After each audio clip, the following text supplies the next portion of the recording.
नमस्कार। आज के सत्र में आप सभी का स्वागत है। हम लोग श्री मां का आह्वान करते हुए इस सत्र का आरंभ करते हैं।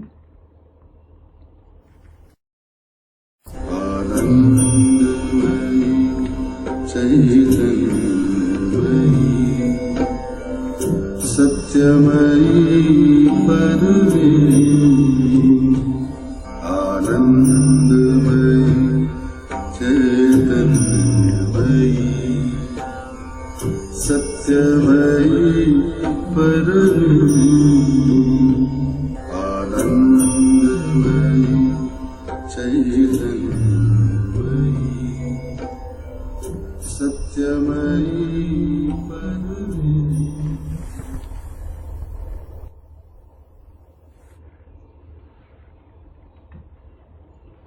सावित्री, पर्व 10, सर्ग 4, पृष्ठ 663, 663। The dream twilight of the earthly real. पार्थिव सत्य का स्वप्निल और धूमिल लोक। पूर्व के 2 सत्रों में हमने देखा था कि सावित्री आध्यात्मिक मन अर्थात स्पिरिचुअल माइंड के विभिन्न स्तरों का वर्णन करती हैं। वे सर्वप्रथम उच्चतर मन अर्थात हायर माइंड, और फिर प्रकाशित मन अर्थात इल्यूमिन्ड माइंड, अंतर प्रेरित मन अर्थात इंट्यूटिव माइंड और अधिमन अर्थात ओवर माइंड के विषय में इसी क्रम से हमें बताती हैं। तार्किक मन के ऊपर स्थित ये स्तर मनुष्य की विकास यात्रा में आने वाले अगले पड़ाव हैं। इन विभिन्न स्तरों के वर्णन के पश्चात सावित्री हमें अतिमानस लोक अर्थात सुपर माइंड के विषय में बताती हैं। यह सत्य का लोक है। इस लोक की सभी रचनाएं आत्म तत्व से निर्मित होती हैं और यहां की सभी रचनाओं में भगवान प्रत्यक्ष रूप में प्रकट होते हैं। यहां सत्य के सभी पक्षों में जो सामान्यतः मानवीय मन को परस्पर एक दूसरे के विरुद्ध प्रतीत होते हैं, उनमें पूर्ण सामंजस्यता होती है, हार्मनी होती है और सभी क्रियाओं में एक दिव्य आनंद अभिव्यक्त होता है। सावित्री हमें यह भी बताती हैं कि यदि मनुष्य इस परम सत्य को आत्मसात कर ले तो वह दिव्य बन जाएगा और यह धरा दिव्य हो जाएगी। परंतु यम सावित्री के वचनों से संतुष्ट नहीं है। यम के अनुसार परम सत्य को धरा पर प्रकट नहीं किया जा सकता और वे सावित्री से प्रश्न करते हैं कि हे सावित्री, वह कौन सा सेतु है जो इस जगत और परम सत्य, यह जो सुपर माइंड का जो लोक है, अतिमानस का जो लोक है, जो सत्य का लोक है, उसके मध्य की जो खाई है उसको पाट सके। अर्थात वैसा वह जो ब्रिज है, वो सेतु कौन सा है। वे सावित्री से पूछते हैं कि वह कौन है जो उस परम सत्य को इस धरा पर चलने के लिए राजी कर सकता है।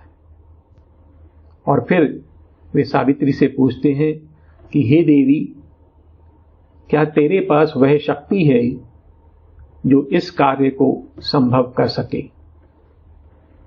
तो यह अंश हम पिछले 2 सत्रों में पढ़ चुके हैं। आज के अंश में हम देखेंगे कि इसी क्रम में यम सावित्री से कुछ और प्रश्न करते हैं, परंतु सावित्री उनका उत्तर नहीं देती हैं, अपितु वे अपने अंतर में स्थित जगत जननी को प्रकट करती हैं। हम लोग पृष्ठ नंबर 663 पर हैं, पंक्ति नंबर 33 पर, और यम सावित्री से अपने प्रश्नों के क्रम में एक और प्रश्न करते हैं। वे सावित्री से पूछते हैं कि तू इस मानवीय रूप में छिपी हुई कौन है? Who then art thou hiding in human guise? अर्थात इस मानवीय रूप में छिपी हुई तू कौन है? यम स्वीकार कर रहे हैं कि सावित्री दिव्य हैं। वे कहते हैं, Thy voice carries the sound of infinity. Knowledge is with thee. Truth speaks through thy words. The light of things beyond shines in thy eyes. तो यम सावित्री से कहते हैं कि हे सावित्री, तेरी जो वाणी है उसमें अनंत की गुंजन है। Thy voice carries the sound of infinity. Knowledge is with thee. तेरे पास दिव्य ज्ञान है। Truth speaks through thy words. जो सत्य है वो तेरे शब्दों के माध्यम से बोलता है। The light of things beyond. जो अलौकिक द्रव्य हैं, जो इस लोक से परे हैं, उनका जो प्रकाश है वो तेरे नेत्रों में चमकता है। Thy voice carries the sound of infinity. Knowledge is with thee. Truth speaks through thy words. The light of things beyond shines in thy eyes. तो सावित्री की दिव्यता को स्वीकार करते हुए यम फिर सावित्री से प्रश्न करते हैं कि क्या तेरे पास वह शक्ति है जो काल और मृत्यु पर विजय प्राप्त कर सके? But where is thy strength to conquer time and death? तो तेरी वह शक्ति जो काल और मृत्यु पर विजय पा सके वो कहां है? Hast thou God's force to build heaven's values here? क्या तेरे पास वह भागवत शक्ति है जो स्वर्ग के मूल्यों को धरा पर स्थापित कर सके?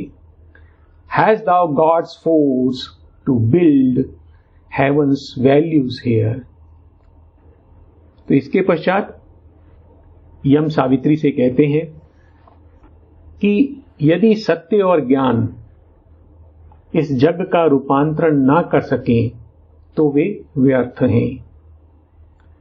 For truth and knowledge are an ideal gleam. If knowledge brings not power to change the world, if might comes not to give to truth her right.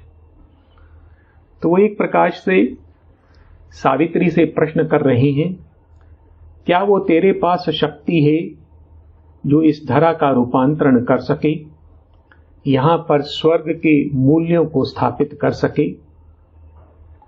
और फिर वो कहते हैं कि यदि कोई शक्ति ऐसा नहीं कर सकती तो वह व्यर्थ है। For truth and knowledge are an ideal gleam if knowledge brings not power to change the world. तो यदि ज्ञान अपने साथ जग रूपांतरी शक्ति, ऐसी शक्ति जो जग का रूपांतरण कर सके, उसको ना ला पाए, if might comes not to give to truth her right, और यदि शक्ति सत्य को उसका अधिकार ना दे सके, अर्थात उसका शासन ना स्थापित कर सके, तो ऐसा सत्य और ज्ञान व्यर्थ चमकते हैं। For truth and knowledge are an ideal gleam if knowledge brings not power to change the world, if might comes not to give to truth her right. और फिर यम सावित्री से कहते हैं कि एक अंध शक्ति है जिसने इस जगत का सृजन किया है और वही शक्ति इस जगत पर शासन करती है. A blind force not truth has made this ignorant world. A blind force not truth orders the lives of main. तो यम कहते हैं सत्य नहीं अपितु एक अंध शक्ति है जिसने इस अज्ञे जगत का सृजन किया है. अर्थात वो सत्य लोक की शक्ति द्वारा इस जगत के सृजन को अस्वीकार कर रहे हैं. वे कह रहे हैं एक अंध शक्ति है जिसने इस जगत का सृजन किया है. A blind force not truth has made this ignorant world. A blind force not truth orders the lives of main. और यह अंध शक्ति ही मनुष्यों के जीवन का संचालन करती है. By power not light the great gods rule the world. Power is the arm of God, the seal of fate. और हम कहते हैं कि यह जगत प्रकाश द्वारा नहीं चलता है, अर्थात सत्य द्वारा नहीं चलता है. By power not light the great gods rule the world. तो ये जो महान देव हैं वो प्रकाश द्वारा नहीं अपितु शक्ति द्वारा इस जगत पर शासन करते हैं. Power is the arm of God. और शक्ति ही प्रभु का कार्य करने का साधन है, माध्यम है. The seal of fate. और यह शक्ति ही नियति की मुहर है, अर्थात यह शक्ति ही इस जगत की नियति को निर्धारित करती है. By power not light the great gods rule the world. Power is the arm of God, the seal of fate. तो एक प्रकार से वो सत्य में और इस जगत में एक ऐसी खाई देख रहे हैं जिसको पाटा नहीं जा सकता. वह देख रहे हैं कि सत्य का इस जगत में कोई हस्तक्षेप नहीं है. सत्य इस जगत से बहुत दूर, तटस्थ और उदासीन स्थित रहता है और एक शक्ति है वही इस जगत का निर्माण करती है. और उसमें वो सत्य नहीं है, वो प्रकाश नहीं है. The power not light the great gods rule the world. Power is the arm of God, the seal of fate. और इसके पश्चात हम सावित्री से कहते हैं कि हे सावित्री, यदि तू इस जगत को बदलना चाहती है तो तू अपने अंतर में स्थित उस शक्ति को प्रकट कर. O human Clement to immortality, reveal thy power, lay bare thy spirit's force, then will I give back to दी सत्यवान. तो वे सावित्री से कहते हैं कि हे सावित्री, तू जो अमरत्व को मांग रही है, O human Clement to immortality, reveal thy power, तू अपनी शक्ति को प्रकट कर. ले बेयर दाई स्पिरिट्स फोर्स, और तेरी जो आत्मा की शक्ति है उसको प्रकट कर. Then will I give back to दी सत्यवान, और तब मैं तुझे सत्यवान को लौटा दूंगा.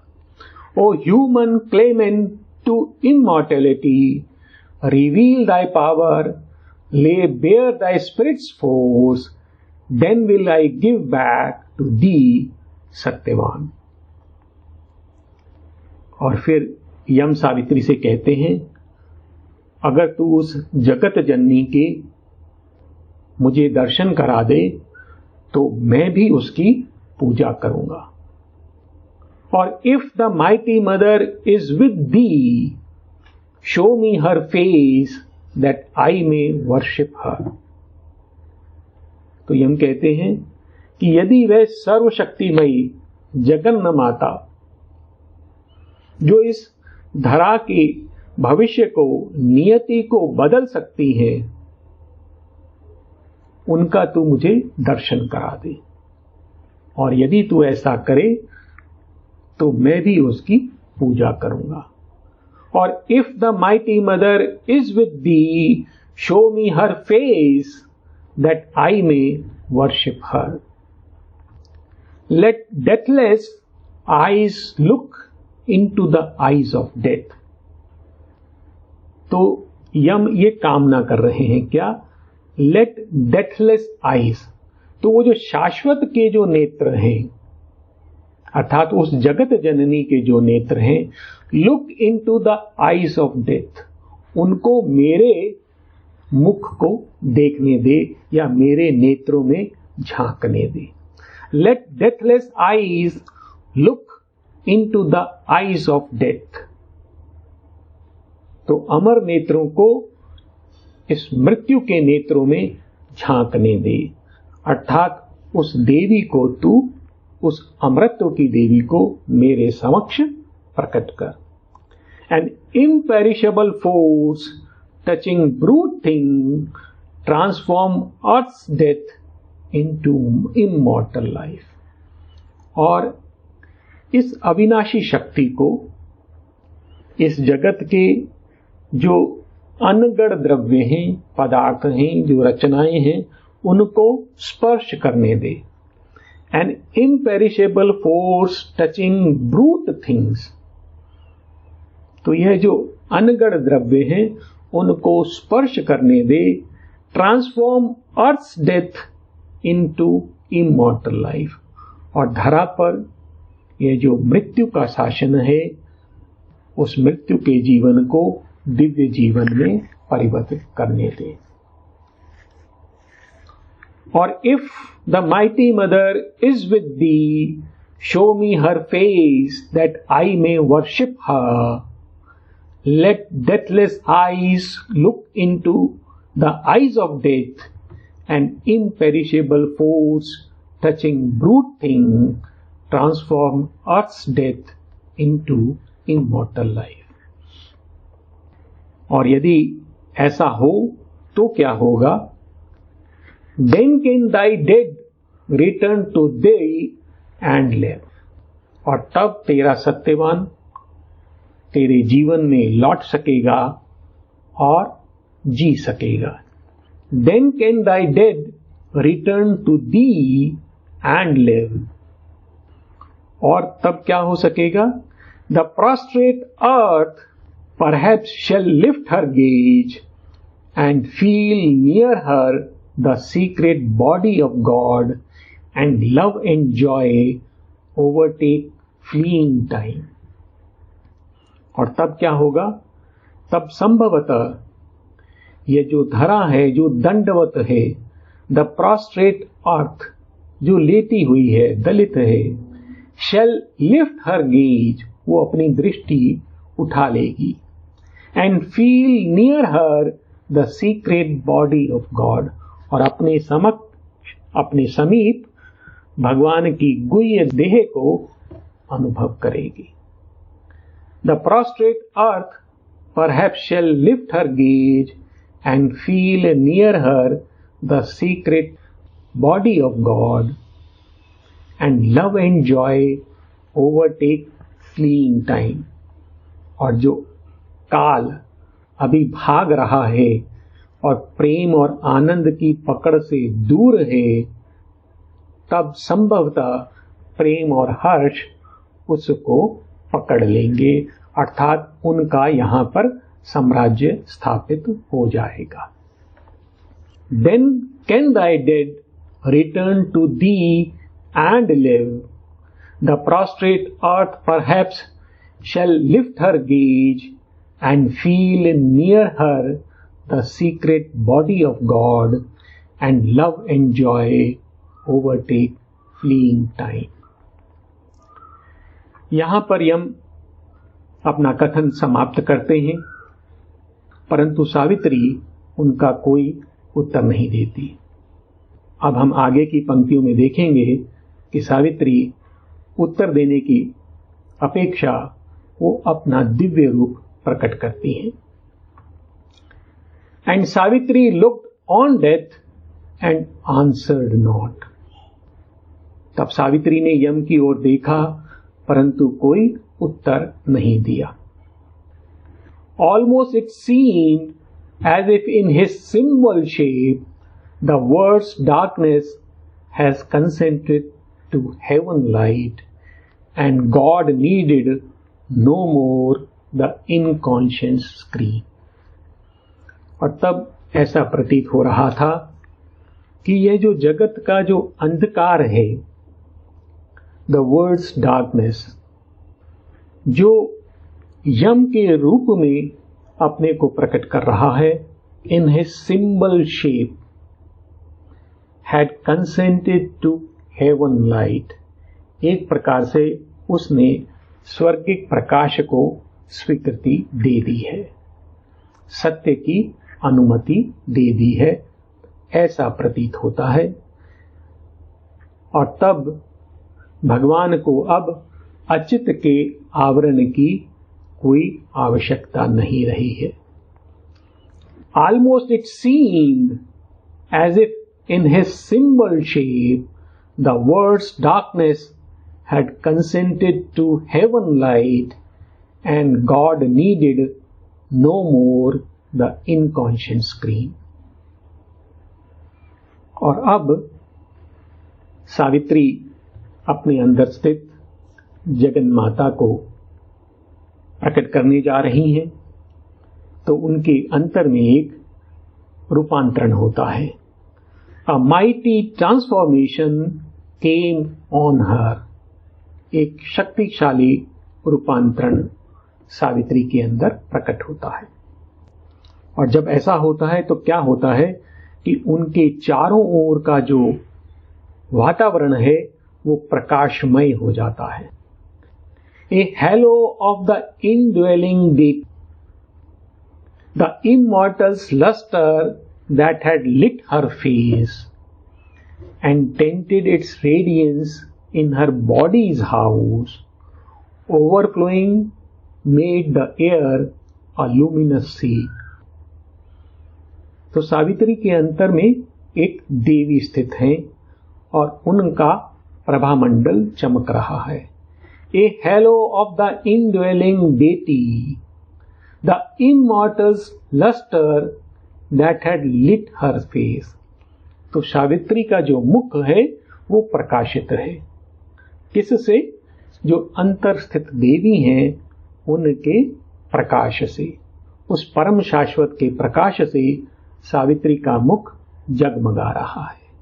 A halo of the indwelling deity, the immortal's luster that had lit her face and tinted its radiance in her body's house.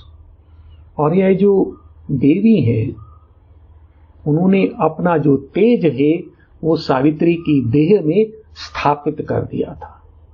तो वहां पर उनकी देह में वह तेज चमक रहा है।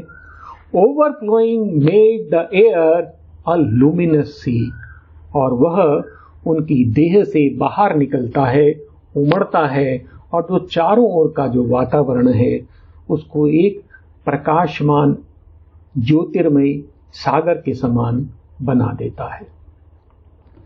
A halo of the indwelling deity, the immortal's luster that had lit her face and tinted its radiance in her body's house, overflowing, made the air a luminous sea. In a flaming movement of apocalypse, the incarnation thrust aside its veil.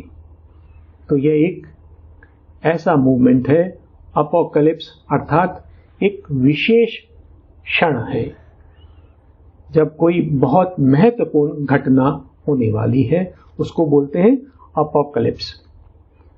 In a flaming movement of apocalypse, तो इस दिव्य प्रकटन के एक ज्वलंत क्षण में the incarnation thrust aside its veil, तो अंतर स्थित वो जगत जननी है, उसने अपना आवरण हटा दिया।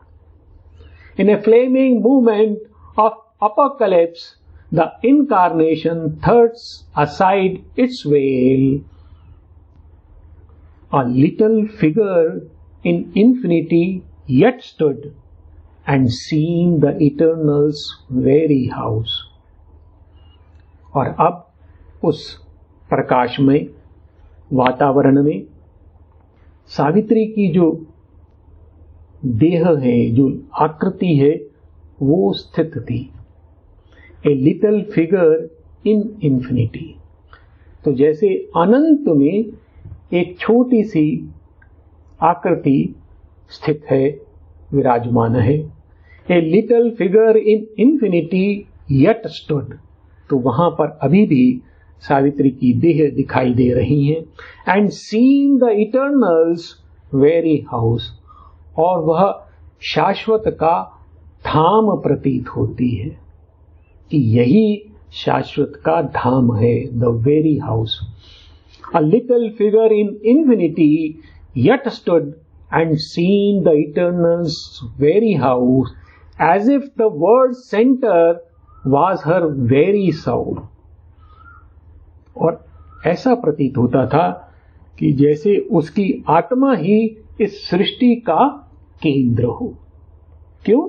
क्योंकि यहां पर अब जगत जननी स्थित है, तो जगत का यह केंद्र बन गया है।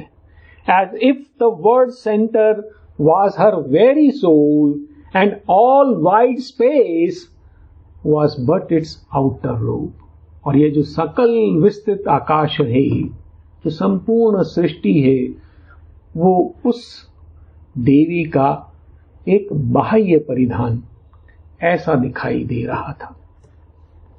तो यह प्रकटन होता है। A little figure in infinity yet stood and seen the Eternal's very house, as if the world's center was her very soul and all wide space was but its outer robe। Savitri के विषय में अब कुछ वर्णन है कि वो दिव्यता कैसी है। वो सर्वज्ञानी है, ओमनिशिएंट है, और उसमें कॉस्मिक साइट है, वैश्विक दृष्टि वो लिए हुए है। A curve of the calm heart of far heaven descending into earth humility, तो सावित्री कैसी है?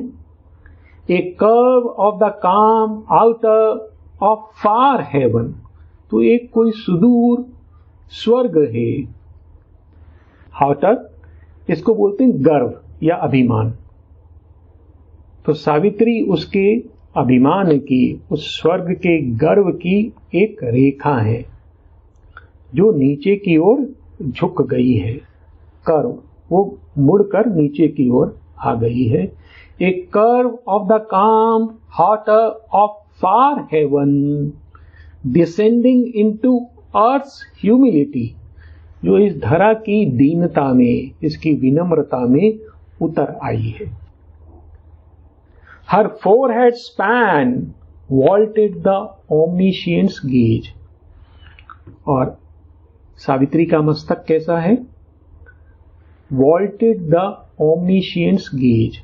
वॉल्ट का अर्थ होता है कि जो छत को या सीलिंग को या जो किसी के ऊपर भी जो कवरिंग है उसको वॉल्ट कहते हैं। तो सावित्री का जो मस्तक है वो कैसा है? Vaulted the omniscient's gaze. उसने जो सर्वज्ञानी दृष्टि है, जो प्रभु की दृष्टि है, उस पर स्थित एक मेहराब के समान है। अर्थात उसने उस संपूर्ण ज्ञान को अपने अंदर लिया हुआ है। Her forehead span vaulted the omniscience gauge. Her eyes were two stars that washed the universe. और उसके जो दो नेत्र हैं वो कैसे हैं? वो तारों के समान हैं और जो इस संपूर्ण जगत पर दृष्टि रखते हैं।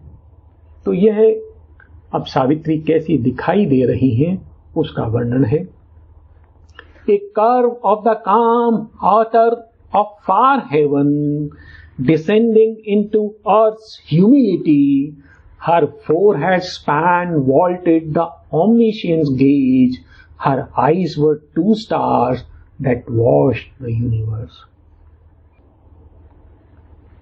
अब जो आगे पंक्तियां आ रही हैं उसमें वर्णन है कि वो जो हमारे शीर्ष पर सिर के ऊपर जो सहस्रदल कमल होता है उसमें जो स्थित शक्ति होती है वो सावित्री के चक्रों से बारी बारी नीचे की ओर उतरती है और किस प्रकार से सावित्री का रूपांतरण होता है यह वर्णन है। The power that from her being's summit reigned, the presence chambered in lotus secrecy.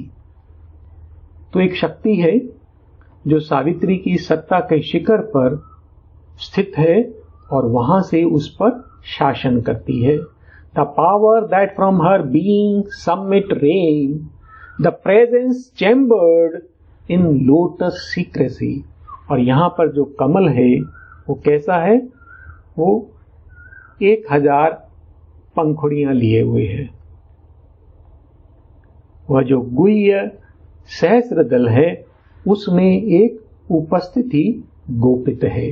The presence chambered in lotus secrecy. यह जो सहस्रदल है या जो सहस्रसार चक्र है ये जो है मनुष्य के शीश के ऊपर स्थित रहता है, उससे बाहर।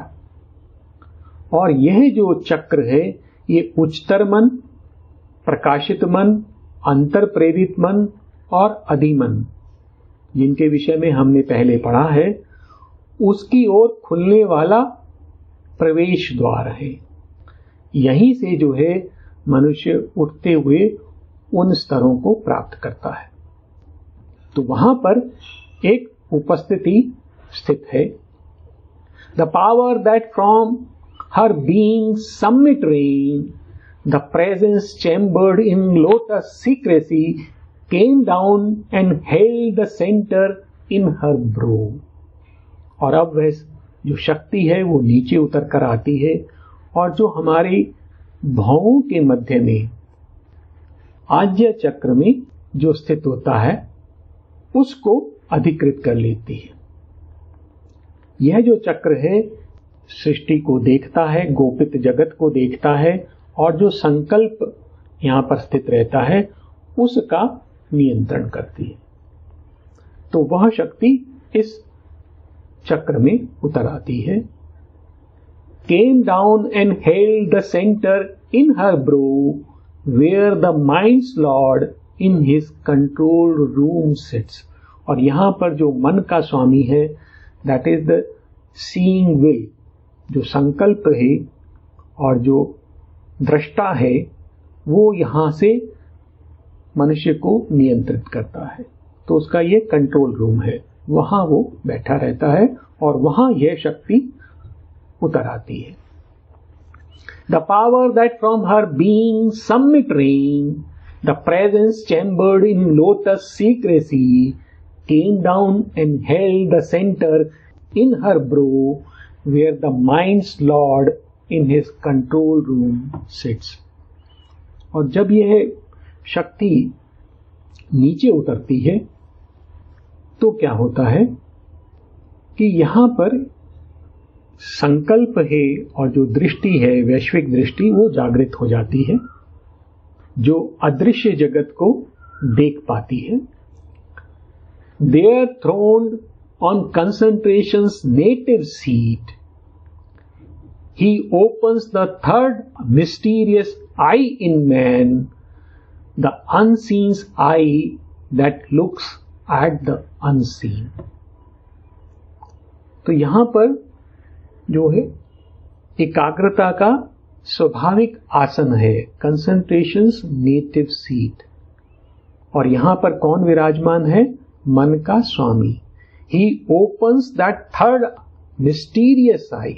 और वो जो रहस्यमयी गुह्य नेत्र है, जो तीसरा नेत्र है, जो हमारी भावों के मध्य में स्थित है, वो खुल जाता है। The unseen I that looks at the unseen. ये नेत्र कौन सा नेत्र है? ये परम अदृश्य का नेत्र है, अनसीन आई, उस प्रभु का नेत्र है। That looks at the unseen, जो कुछ जगत में हमें साधारणतः दिखाई नहीं देता, उन सब को यह देखता है, उनके प्रति खुला हुआ होता है। There throned on concentration's native seat, he opens that third mysterious eye in man, the unseen eye that looks at the unseen. और ये कब होता है? जब सहस्त्रदल में जो दिव्य शक्ति है वो आज्ञा चक्र में प्रवेश कर जाती है। When light with a golden ecstasy fills the brain, जब एक प्रकाश जो स्वर्णिम आनंद लिए हुए है वो मस्तिष्क में भर जाता है।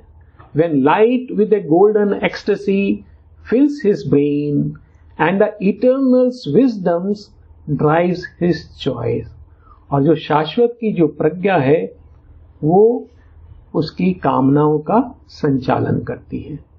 अर्थात अब क्या हुआ, जब ये शक्ति नीचे उतर कर आती है आज्ञा चक्र में, तो जो हमारी कामनाएं हैं उनमें शाश्वत प्रज्ञा स्थापित हो जाती है। अर्थात वो जो इटर्नल विजडम है वहां से उत्पन्न होती है। And eternal will seizes the mortal's will, और जो हमारा जो मानवीय संकल्प है उसमें शाश्वत संकल्प स्थापित हो जाता है, उसको वह अधिकृत कर लेता है। अर्थात हम मानवीय संकल्प की अपेक्षा शाश्वत संकल्प से, दिव्य संकल्प से कार्य करने लगते हैं। यह परिवर्तन होता है। There throned on concentration's native seat, he opens that third mysterious eye in man, the unseen eye that looks at the unseen. When light with a golden ecstasy fills his brain and the eternal wisdoms drives his choice, and eternal will seizes the mortal's will. तो जब यह चक्र जागृत हो जाता है और इसमें दिव्य शक्ति स्थापित हो जाती है, तो क्या होता है, हमारी जो कामनाएं हैं वो शाश्वत प्रज्ञा से चालित होने लगती हैं। हमारे जो संकल्प हैं वो दिव्य संकल्प बन जाते हैं। इसके पश्चात एक और नीचे चक्र होता है जो जिसको थ्रोट सेंटर कहते हैं, हमारे गले में होता है।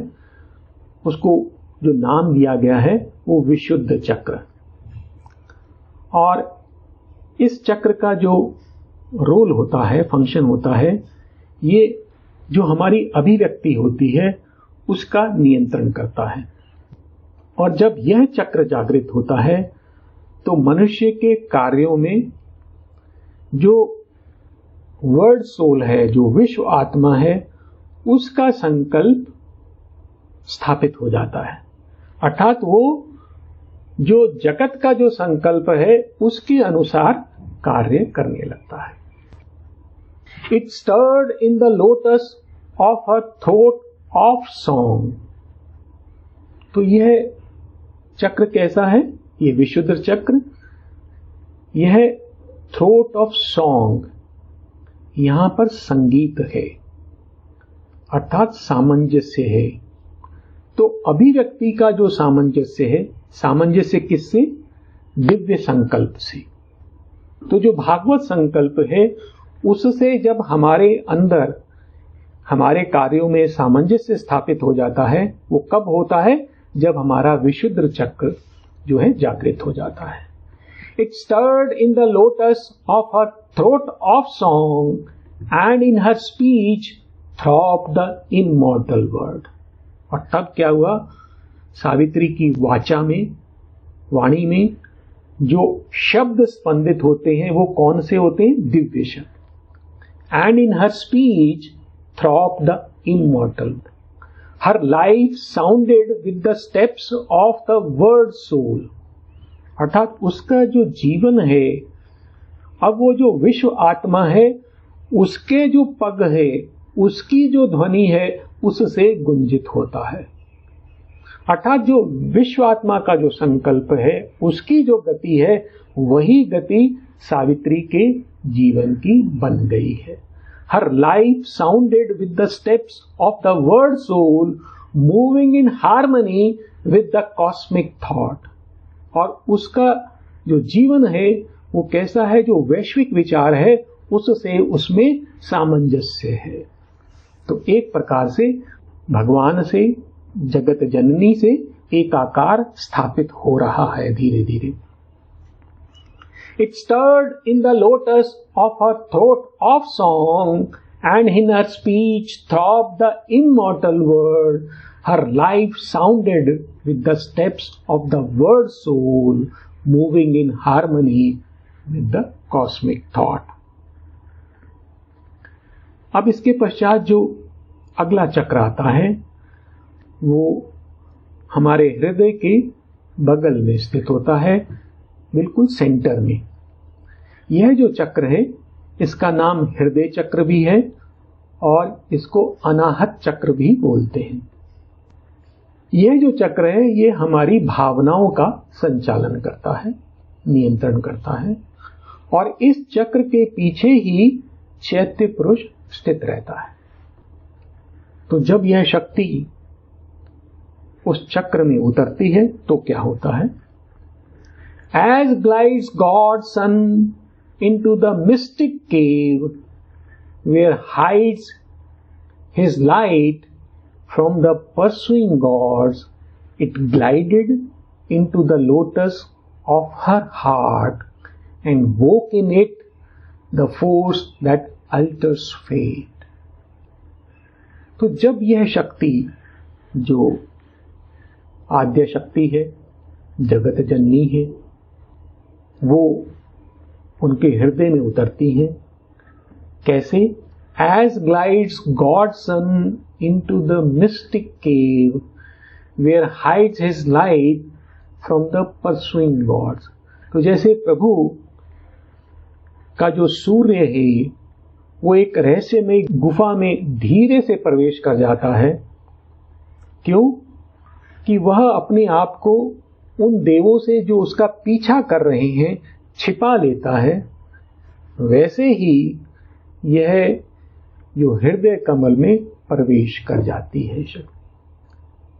As glides God's son into the mystic cave where hides his light from the pursuing gods, it glided into the lotus of her heart.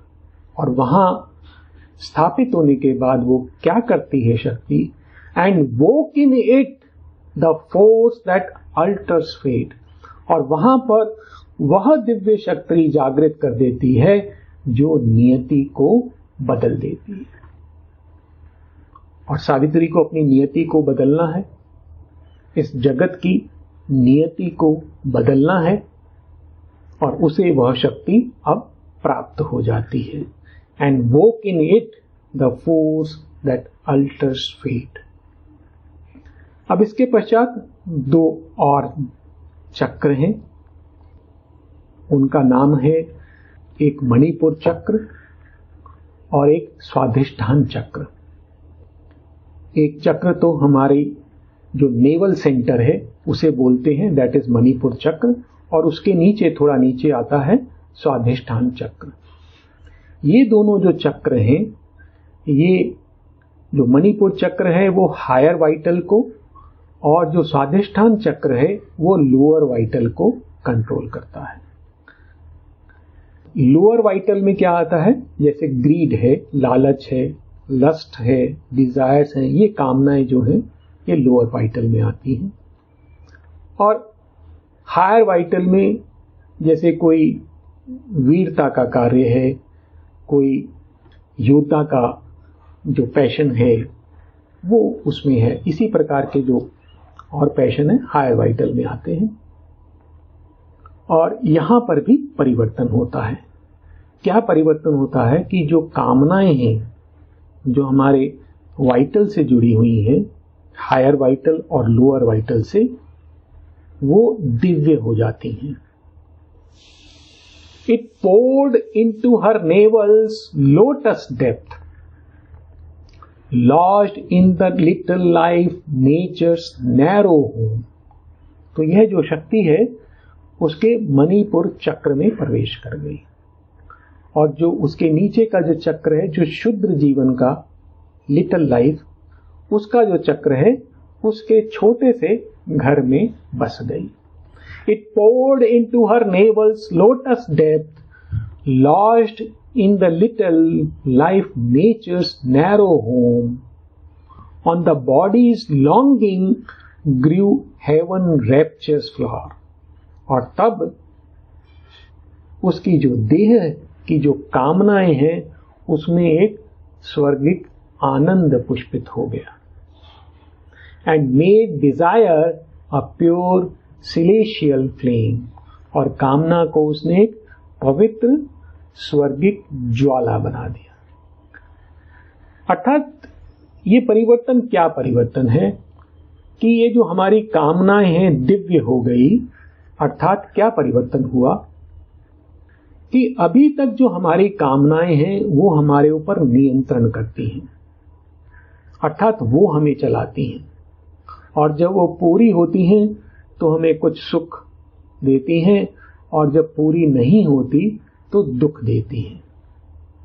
परंतु जब वो दिव्य हो जाती हैं तो ये जो कामनाएं हैं हमारे ऊपर नियंत्रण नहीं करती, हम इनके ऊपर नियंत्रण करते हैं, और इनमें एक आनंद होता है, जो भागवत आनंद होता है वो हम अभिव्यक्त करते हैं। तो कामनाएं तो वहां रहती हैं लेकिन वो पवित्र हो जाती हैं, वो अपने मूल स्रोत से जुड़ जाती हैं, और इस प्रकार से इन चक्रों का रूपांतरण हो जाता है। तो हम सोच सकते हैं कि जिस व्यक्ति का मणिपुर और स्वादिष्ठान चक्र जागृत है उसकी कामनाओं में भी एक दिव्य आनंद होगा। It poured into her navel's lotus depth, lodged in the little life nature's narrow home. On the body's longing grew heaven rapture's flower, and made desire a pure celestial flame। और इसके पश्चात मूलाधार चक्र आता है जो सबसे नीचे होता है, और यह जो चक्र है यह जो हमारी मेरुदंड है, स्पाइनल कॉर्ड, उसके लास्ट में नीचे स्थित होता है। यहां पर कुंडलनी शक्ति भी सुप्त होती है, और जब यह जो शक्ति ऊपर से सहस्त्रदल से उतरते हुए मूलाधार चक्र को स्पर्श करती है तो वहां पर कुंडलनी शक्ति जागृत हो जाती है। उसका वर्णन इन पंक्तियों में है, और उसका परिवर्तन क्या होता है, उसका क्या प्रभाव पड़ता है वो भी बता रहे हैं यहां पर। Broke into the cave where coiled world energy sleeps, and smote the 1,000-hooded serpent force। तो अब वह जो दिव्य शक्ति है वो उस मूलाधार चक्र में प्रवेश कर जाती है। Broke into the cave where coiled world energy sleeps, और यहां पर जो जग शक्ति है वो कुंडलित होकर सोई हुई है। Coiled world energy sleeps and smote the 1,000-hooded serpent force। वो कैसी है? वो एक सर्प के समान है। और कौन सा सर्प? 1,000-hooded, जिसके सहस्त्र मुख हैं। ऊपर कहाँ है? सहस्त्र दल वहां, और नीचे क्या है? मूलाधार में सहस्त्र मुख वाला सर्प या कुंडलनी शक्ति। और ये जब शक्ति उसको स्पर्श करती है तो वो जागृत हो जाती है। Broke into the cave where coiled world energy sleeps, and smote the 1,000-hooded serpent force that blazing towered and clasped the word self above। और वह जो कुंडलनी शक्ति है वो जागृत हो जाती है, और वह ऊपर उठते हुए इन चक्रों से होते हुए वह जो ऊपर में विश्व आत्मा स्थित है, जो हमारा सहस्त्र दल चक्र है, वहां पर विश्व आत्मा को वो पकड़ लेती है। That blazing towered and clasped the word self above, joined matter's dumbness to the spirit's hush। तब जो है ये जो जड़ तत्व है ये कैसा है? डम्ब है, निश्चेतन है, अज्ञ है, इग्नोरेंस भी है, यहाँ पर इनकॉन्शियंट भी है। और उसमें क्या अब प्रकट हो जाता है? स्पिरिट हर्ष। अब वो आत्मा की नीरवता प्रकट हो जाती, अर्थात उसका रूपांतरण हो जाता है। Join matter's dumbness to the spirit hush and filled earth act with the spirit silent power. और जो धरा के कर्मों में अब परमात्मा की जो नीरव शक्ति भर जाती है। और तब क्या होता है? जब ये मूलाधार चक्र जागृत हो जाता है तो जो हमारे कर्म हैं वो ऐसे हो जाते हैं जो कि परमात्मा स्वयं उनको कर रहे हैं। स्पिरिट्स साइलेंट पावर, अर्थात परमात्मा की जो नीरव शक्ति है वह वहां कार्य करने लगती है। Broke into the cave where coiled word energy sleeps, and smote the 1,000-hooded serpent force that blazing towered and clasped the word self above, joined matter's dumbness to the spirit's hush, and filled earth's act with the spirit's silent power। और इसके पश्चात मैं आपके सामने कुछ पंक्तियां लाया हूं जो इन चक्रों के विषय में और विस्तार से हमें बताती हैं। ये पंक्तियां letter of yoga page number 230 से हैं, और हम इनको एक बार देख लेते हैं कि ये जो अनेक चक्र हैं उसमें कितने दल हैं, कितनी पंखुड़ियां हैं और उनका रंग क्या होता है, इसका वर्णन है। तो ये नीचे से शुरू हो रहे हैं। तो सबसे पहला जो चक्र है मूलाधार, यह जो मूलाधार का चक्र है ये फिजिकल कॉन्शियस का ये जो भौतिक चेतना है और सब कॉन्शियंट उसका सेंटर होता है। इसमें 4 पंक्तियां हैं, 4 पेटल्स एंड रेड कलर होता है।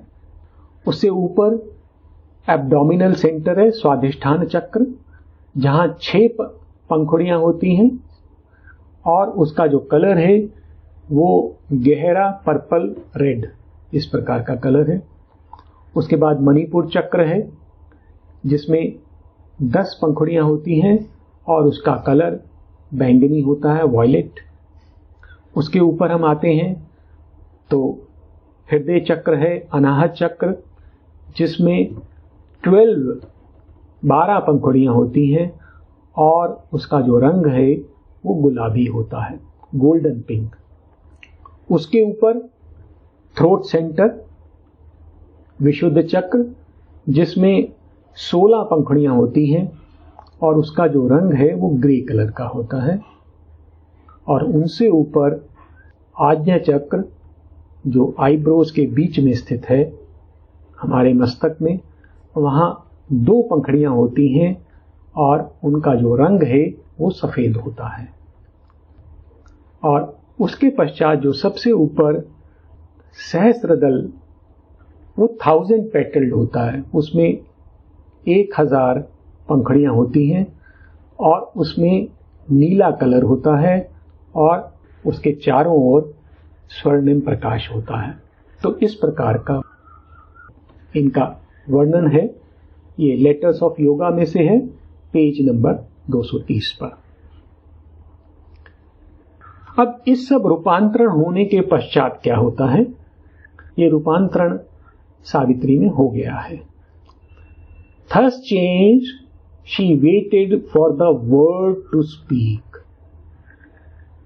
और अब सावित्री का जो स्वयं का जो संकल्प है या जो कामना है वो समाप्त हो चुकी है, वो दिव्य हो गई है और वह उस परम शब्द की प्रतीक्षा करती हैं, उस आदेश की प्रतीक्षा करती हैं कि उनको अब क्या करना है। Thus changed, she waited for the word to speak. और वहां का जो दृश्य है वो इन पंक्तियों में बता रहे हैं। Eternity looked into the eyes of death. Eternity कहां पर है? वो शाश्वतता सावित्री के अंतर स्थित है और वो शाश्वतता, वो दिव्यता, वो मृत्यु के नेत्रों में अपनी दृष्टि डालती हैं। ये दोनों एक दूसरे को देख रहे हैं। शाश्वतता और मृत्यु एक दूसरे के विरोधी हैं। एक अनश्वर है, एक नश्वरता का देव है। तो ये जो है एक दूसरे के समक्ष खड़े हुए हैं। Eternity looked into the eyes of death, तो शाश्वतता ने मृत्यु के नेत्रों में देखा। And darkness saw God's living reality, और मृत्यु ने क्या देखा? भगवान को जीवंत रूप में देखा। तो यम के सामने कौन खड़ा है? भगवान एक आकृति लिए हुए एक जीवंत रूप में उसके समक्ष खड़े हुए हैं। और यही वो चाहते थे कि सावित्री अपने अंदर जो स्थित भगवान है उनको प्रकट करे। Eternity looked into the eyes of death and darkness saw God's living reality. अब हम यहां पर श्री मां का ध्यान करते हुए शांति मंत्र के साथ इस सत्र को समाप्त करेंगे।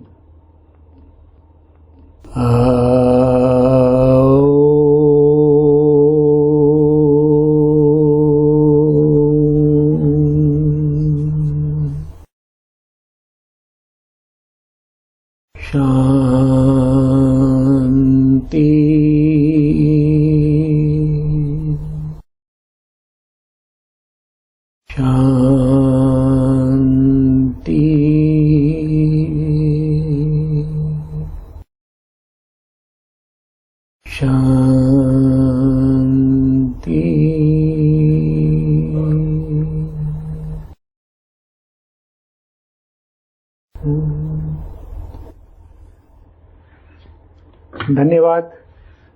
नमस्कार।